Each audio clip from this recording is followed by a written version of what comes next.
Difu observed 79 Independence Day with Nasha Mak Bharat Abhiyan Drive. In a spirited display of patriotism and social responsibility, the District Social Welfare Office, in collaboration with Difu Government College Medical and Health Unit, organized a special program under the Nasha Mak Bharat Abhiyan campaign to mark the 79th Independence Day celebration. The initiative held under the Ministry of Social Justice Empowerment, Government of India, aimed to raise awareness about the harmful effect of substance abuse and encourage the youth to commit to a drugs-free lifestyle. The event featured educational sessions, awareness talk, and interactive discussion emphasizing the importance of staying away from drugs for a healthier and more progressive nation.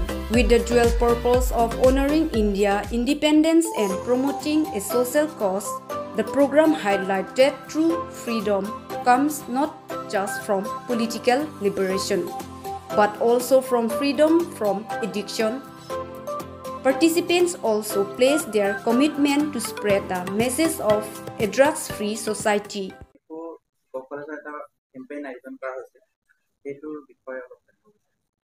The Government of India, it is a kind of flagship program, Nasha Mukt Bharat Abhiyan. This program to basically all upon anti-addiction campaign, anti-drugs campaign.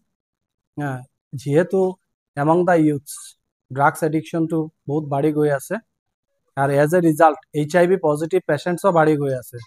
So it is giving multiple negative impact in society. Gotike he bostu to mane aponar heri koribo karone sage Government of India ba amar state government initiative loise. Ami heri instructions paise from higher authority. Ami programs lobo lage, ami pledge lobo lage. So in the morning at around 11:30, we have taken a pledge, and there are hundreds of students. And right now also one program is going on, workshop anti-drugs, drugs or against addiction or against workshop ekhon goi ase tate district welfare officers bibhinno heri pora aise from even from West Karbi Anglong district also, aro baki dignitaries bilak ase. Right now program is going on. This is the only way out. Mane ami administrative heri to ase kintu etu social awareness ama manukinik sensitize koriboi lagibo if we want to stop this menace. নহলে এটা সময়ত গুটে হেৰিখন ধ্বংস হৈ যাব, আমাৰ society, family and our nation to ধ্বংস হৈ যাব. So there is no, we cannot take the risk. So these are very, very meaningful campaigns, and this Government of Assam and as well as Government of India should continue with such kind of campaigns, because young minds, they are very much akin to all these things. Yate growing stage of ase to gotike bahut anxiety hobo, stress hobo, yate misguided hobo pare. So these kind of programs are much needed. Meaningful question. Etia de-addiction centers bilak ase. Gotike hebilak already hebilak thayataye hoise. Kintu tar সংখ্যা to com. Mor mote ebilak সংখ্যা aru baribo lage.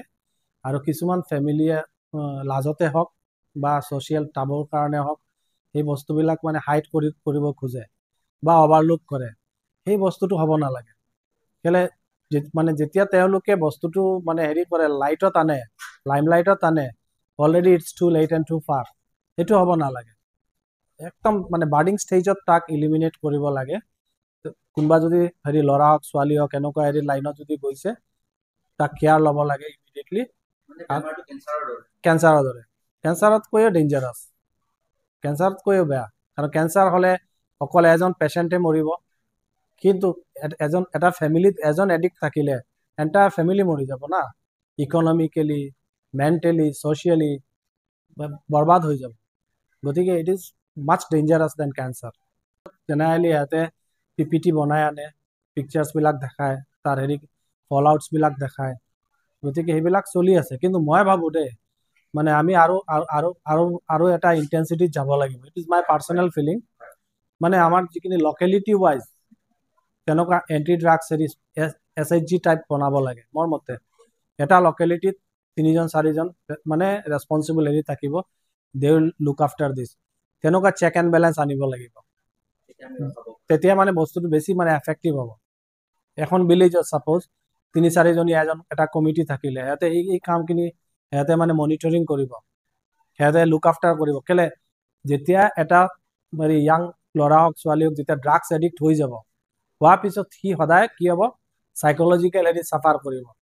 তাৰ এনেকুৱা একটা stage আহিব, সি যেতিয়া আপোনাৰ দেখা পাব যে কোনোবা কথা পাতিলে সি ভাবিব মোৰ এগেইনষ্টত পাতিছে কিবা এটা, সি মানে ইনচিকিউৰ ফিলিংছটো তাৰ বাঢ়ি গৈ থাকে। সি ভাল কাম কৰিলে ভাবিব নাই মোক লোকে কতো ভাল বুলি কব, এনেকুৱা এটা হেৰি হৈ যায়, একদম এক্সট্ৰিমলি গুচি যায় আৰু হেলুচিনেশ্যন হ'ব, এক্সট্ৰিম ষ্টেজত হেলুচিনেশ্যন হ'ব। তাত আটাইতকৈ ডাঙৰ কথা হ'ল তাক তেতিয়া মানুহে হৈছে বিভিন্ন মেট্ৰপলিত ক্ৰাইম ৰেটটো বাঢ়ি গৈছে, কিয়নো ড্ৰাগছ এডিক্টবিলাকক অলপ পইচা দিলে কোনোবাক মাৰি থৈ আহে। আমাৰ গুৱাহাটী চিটিতো এইবিলাক বস্তুৰ কিন্তু হেৰি আমি দেখা পাওঁ, মাজে সময়ে এনেকুৱা হেৰি হৈ যায়, কিছুমান মেট্ৰপলিছবিলাকত হৈ যায়। ড্ৰাগছ এডিক্টবিলাকক ভেৰি ইজিলি সিহঁতক মানে কোনোবা হেৰি কৰি দিয়ে, ইউজ কৰি দিয়ে for criminal activities. So' before it is too far and too late, we have to act and act firmly. অকল গভৰ্ণমেণ্টে লিটিগেশ্যন বনালে নহ'ব আৰু অকল পুলিচে কৰিব বুলি ভাবিলে নহ'ব। আমাৰ ছ'চিয়েল ৰেছপনচিবিলিটি আছে। As a society we have to stand united against such a menace.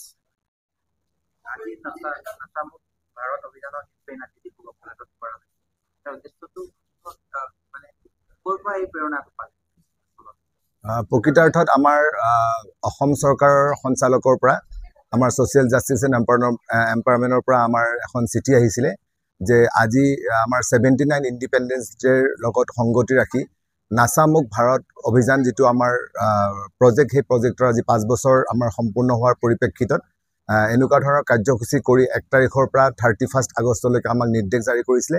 সেই নিৰ্দেশৰ পৰিপ্ৰেক্ষিতত আমি ডিফু গভৰ্ণমেণ্ট কলেজত আমি আয়োজন কৰিছোঁ আৰু ইয়াত আমাক ডিফু গভৰ্ণমেণ্ট কলেজৰ পৰা আমাক সম্পূৰ্ণ সহায় সহযোগ কৰিছে।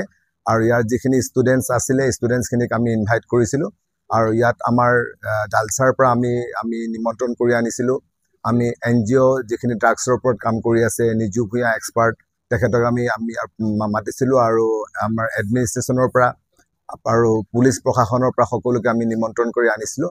আৰু সেই উদ্দেশ্যে আজি আমাৰ ইয়াত এই কনফাৰেন্স হলত আমাৰ এখন বিশাল আমি সজাগতা সভা মানে পাতিবলৈ সক্ষম হৈছিলোঁ আৰু ইয়াত সকলোৱে অংশগ্ৰহণ কৰিছে আৰু এই বিষয়ে সুন্দৰকৈ সকলোৱে বক্তৃতা ৰাখিছে। আৰু মই ভাবিছোঁ নিশ্চয় আমাৰ উঠি অহা ইয়াত যিখিনি আমাৰ ছাত্ৰ ছাত্ৰী আছে তেওঁলোকে উপকৃত হ'ব আৰু আমাৰ যিখিনি আমাৰ বিভাগৰ প্ৰকল্প বিষয়াসকল ইয়াত উপস্থিত হৈছিলে তেওঁলোকেও নিজৰ নিজৰ প্ৰকল্পত এনেকুৱা ধৰণৰ সজাগতা সভা পাতি আমাৰ যি কাৰ্যসূচী চলাই নিব বুলি মই আশা ৰাখিছোঁ।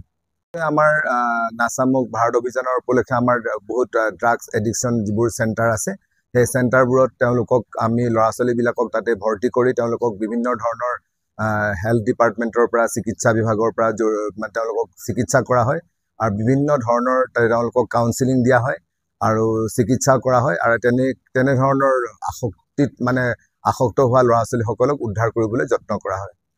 চেষ্টা কৰি আছোঁ আমি।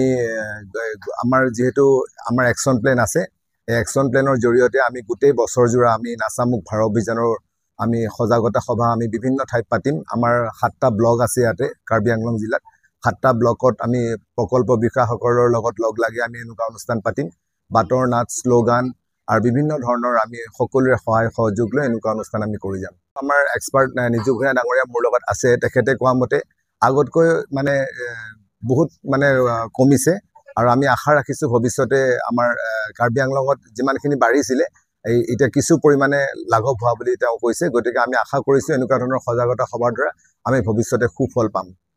ছ'চাইটিত যিটো দেখিছোঁ, যুৱ সমাজে সাধাৰণতে তেওঁলোকৰ কুসংগৰ পৰিপ্ৰেক্ষিতত আৰু 2-এজন যুৱ সমাজত দেখিবলৈ পাইছোঁ যে তেওঁলোকৰ পৰিয়ালত অভিভাৱকসকলৰ মাজত যিটো সংঘাত, সেই সংঘাতৰ ফলতেও কিছুমানে তাৰ পৰা পৰিত্ৰাণ পাবলৈও এনেকুৱা ধৰণৰ বেয়া বস্তুৰ মানে তেওঁলোকে মানে হেৰি লয় আৰু তাৰ পৰা পৰিত্ৰাণ পাবলৈ। মেছেজ এইটোৱে দিব বিচাৰিম যে সকলোৱে আমি অকল এনেকুৱা ধৰণৰ এৱাৰনেছ আমি পাতি থাকিলে নহ'ব। ইয়াত আপোনালোকৰ আমাৰ মিডিয়াৰ পাৰ্চনেই হওক বা আমাৰ স্কুল কলেজৰ টিচাৰ সকলোৱে আমাক সহায় সহযোগ কৰিব লাগিব। তেতিয়াহে আমি এখন মুক্ত আমি সমাজ আমি গঢ়ি তুলিব পাৰিম।